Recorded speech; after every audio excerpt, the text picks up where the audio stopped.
Mcebisi Jonas gekies om Suid-Afrika in Amerika te gaan verteenwoordig en Action SA bevraagteken die miljarde rand wat aan Suid-Afrika se diplomatieke dienste bestee is.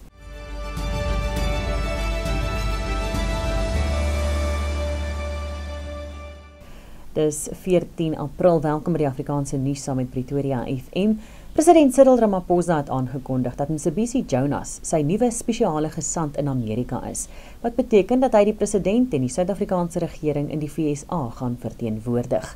Ramaphosa se woordvoerder Vincent Magwenya het in 'n mediaverklaring gesê dat Jonas aangestel is met die doel om Suid-Afrika se diplomatieke verhouding met Amerika te versterk en om handelsooreenkomste te bespreek. Ramaphosa sê as voormalige adjunkminister van Finansies het Jonas die nodige kennis en ervaring. Die verhouding tussen Amerika en Suid-Afrika is gespanne nadat president Donald Trump befondsing aan Suid-Afrika besnoei het na Ramaphosa die onteieningswet onderteken het. Action SA sê hy is geskok om te verneem dat die regering in die vorige boekjaar 3,45 miljard rand op sy diplomatieke diens bestee het. Die geld is gebruik om Suid-Afrika se 115 ambassades, hoë kommissariate en konsulate wêreldwyd te bestuur. Die leier van Action SA, Herman Mashaba, meen die regering se diplomatieke diens blyk om ongefokus en buitensporig te wees. Die Departement van Internasionale Betrekkinge en Samewerking het in antwoord op 'n parlementêre vraag van Action SA bevestig dat 950 miljoen rand in die 2023-2024 boekjaar in Afrika bestee is, 900 miljoen rand in Asië en die Midde-Ooste, 813 miljoen rand in Europa en 465 miljoen rand in die Amerikas.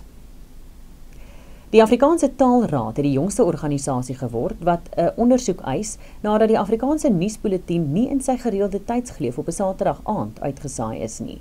Afrikaanse nuuskykers het Saterdag aand 5 April om 6:15 oudergewoonte gewag vir die nuus op SABC2 om te wys wat nooit gebeur het nie.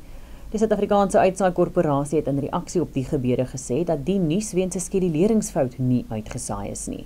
Pretoria FM en die afgelope naweek se rapport het berig dat daar glo 'n duidelike bewys is dat die SABC doelbewus besluit het om die Afrikaanse nuus te sny. Die Taalraad sê hy eis 'n verduideliking en meen 'n onafhanklike ondersoek is duidelik die aangewese rigting. Eskom sê hy het sy beplande instandhoudingswerk verskerp en onbeplande onderbrekings aansienlik verminder in sy poging om die kragnetwerk voor die winter te stabiliseer. Die kragvoorsiener sê terselfdertyd dat hy swaar steun op diesel om die land se ligte aan te hou en dat hy die afgelope maand 3,6 miljard rand hieraan bestee het. Die nutsmaatskappy sê sy instandhoudingsprogram is daarop gerig om betroubaarheid vir die komende koue seisoen te verbeter. Eskom sê 7400 megawatt van sy potensiële opwekkingsvermoë is tans van lyn af weens voorafbeplande instandhoudingswerk. Dankie dat jy saam gekyk het. Groete tot môre.